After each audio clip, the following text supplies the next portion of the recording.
ഇപ്പൊ ഈ diabetic ആയിട്ടുള്ളവര് attack വരുമ്പോൾ ആൻജിയോഗ്രാം ചെയ്ത് അല്ലെങ്കിൽ ആൻജിയോപ്ലാസ്റ്റി ചെയ്ത് ഒരു സിറ്റുവേഷനിൽ ഇരിക്കുമ്പോൾ ആ സമയത്ത് ഇങ്ങനത്തെ ഒരു സന്ദർഭത്തിൽ അവർക്ക് അവരുടെ ഫ്യൂച്ചർ ഹെൽത്തിൽ അവർക്ക് അത് റിപ്പീറ്റ് വരാതിരിക്കാനായിട്ട് ഡയബറ്റീസ് പേഷ്യൻസ് ആകുമ്പോൾ എന്താണ് അവർ പ്രത്യേകിച്ച് അവർക്ക് ചെയ്യാൻ സാധിക്കുക?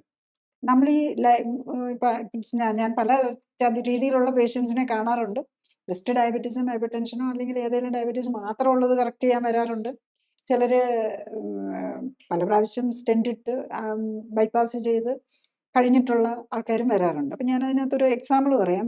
എങ്ങനെയാണ് അതിൻ്റെ വ്യത്യാസം വരുന്നതെന്നുള്ളത്. ഇദ്ദേഹം ഒരു 78 വയസ്സുള്ള മെയിലാണ്. 167 സെന്റിമീറ്റർ ഹൈറ്റും 70 കിലോ ആണ് തൂക്കം. അപ്പം അദ്ദേഹം 31 വർഷമായിട്ട് ഡയബറ്റിക്കാണ്. 1988 മുതൽ ഹാർട്ട് പേഷ്യൻ്റ് ആണ്. പിന്നെ ബൈപ്പാസ് ചെയ്ത് 2019 ബൈപ്പാസ് ഫെയിൽ ചെയ്തിട്ട് വീണ്ടും സ്റ്റെൻറ്റ് ഇടേണ്ട വന്നു. അപ്പോൾ 7 സ്റ്റെൻറ്റ് ഇടേണ്ട വന്നു. ഇതെല്ലാം കഴിഞ്ഞിട്ടും അദ്ദേഹത്തിന് ബുദ്ധിമുട്ടാണ്. ഈ മോഡേൺ മെഡിസിൻ മരുന്നും പച്ചമരുന്നും ആയുർവേദവും ഒക്കെ ആയിട്ട് മാനേജ് ചെയ്ത് പിന്നെ കോവിഡ് വന്നതിന് ശേഷം തീരെ മേലാന്നായി. ഈ പേഷ്യൻറ്റിന് അപ്പം നടക്കാൻ തന്നെ ഒരു 10 അടി വെച്ച് കഴിയുമ്പോൾ 10 അടി പോലും വെക്കാൻ പറ്റില്ല. 4-5 സ്റ്റെപ്സ് വെച്ച് കഴിയുമ്പോഴേക്കും നെഞ്ചുവേദന വരുന്നത് അത്ര പ്രോബ്ലം ഉള്ളതാണ്.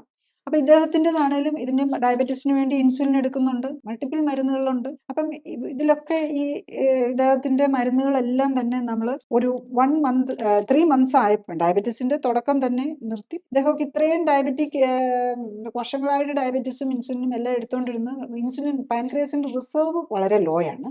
അദ്ദേഹത്തിൻ്റെ നമ്മളിപ്പോൾ അതുപോലെ ഹോമോ MRും അങ്ങനത്തെ ടെസ്റ്റുകളൊക്കെ നമ്മൾ നോക്കും. അപ്പം ഇദ്ദേഹത്തിന് വരുമ്പം ഇൻസുലിനിലൊക്കെ റീസണബിൾ കൺട്രോൾ ഉണ്ട്. 6.4 ഉള്ളൂ HbA1c. പക്ഷേ ഇൻസുലിൻ ലെവല് 49.4 ആണ്. ഷുഗർ ലെവല് 109 ഉള്ളൂ അന്നേരം. പക്ഷേ ഫാസ്റ്റിംഗ് ഇൻസുലിൻ ചെറുതായിട്ട് മാത്രമേ കൂടുതലുള്ളൂ. ഹോമോ MR 13.4 ആണ്. കാർഡിയാക് റിസ്ക് വെരി ഹൈ ആണ് 3-ന് മുകളിൽ വന്നാൽ. ഈ പേഷ്യൻറ്റിന് തന്നെ ഒരാഴ്ച ആയപ്പോഴേക്കും തന്നെ അദ്ദേഹത്തിൻ്റെ ഇൻസുലിൻ ലെവല് 4.23 വന്നു. And sugar level almost 1.10. അപ്പം ഹോമോ IR 1.2 എത്തി. പാൻക്രിയാസ് ഒക്കെ അത്ര ഫാസ്റ്റ് ആയിട്ട് റെസ്പോണ്ട് ചെയ്യും. ഇത് തുടങ്ങി ഇൻസുലിനും ഡയബറ്റിക് മെഡിസിൻസും ഒക്കെ നിർത്തിയിട്ടാണ്, കംപ്ലീറ്റ്ലി അല്ല, എപ്പോഴാലും ഷുഗർ കൂടിയ ഈ ഗ്ലൂക്കോസിൻ ഗ്രൂപ്പിലുള്ള ടാബ്ലറ്റ് 1/2 1 കഴിച്ചോളാൻ പറഞ്ഞിട്ടുണ്ട്. അപ്പം ബോഡിയാണ് നമ്മൾ കറക്റ്റ് ചെയ്യേണ്ടത്. നമ്മളുടെ ഡയറ്റ്, നമ്മുടെ ബോഡി ഉണ്ടാക്കിയിരിക്കുന്ന ഫുഡും നമ്മുടെ മൂവ്മെൻറ്റ്സ് ആണ് നമ്മൾ ബാക്കി കാര്യങ്ങൾ. അത് ആക്ടിവിറ്റിക്ക് വേണ്ടിയിട്ടാണ് ഈ ബോഡിയുടെ പർപ്പസ്. ഈ രണ്ട് നമ്മളെ ഉണ്ടാക്കിയിരിക്കുന്നതും നമ്മുടെ പർപ്പസും കറക്റ്റ് ചെയ്ത് കഴിയുമ്പോഴേക്കും ഈ കാര്യങ്ങളെല്ലാം കറക്റ്റ് ആവും. കൂടുതൽ അറിയാൻ ലിങ്ക് ക്ലിക്ക് ചെയ്യുക. കൂടുതൽ വീഡിയോകൾക്കായി സബ്സ്ക്രൈബ് ബട്ടൺ അമർത്തുക.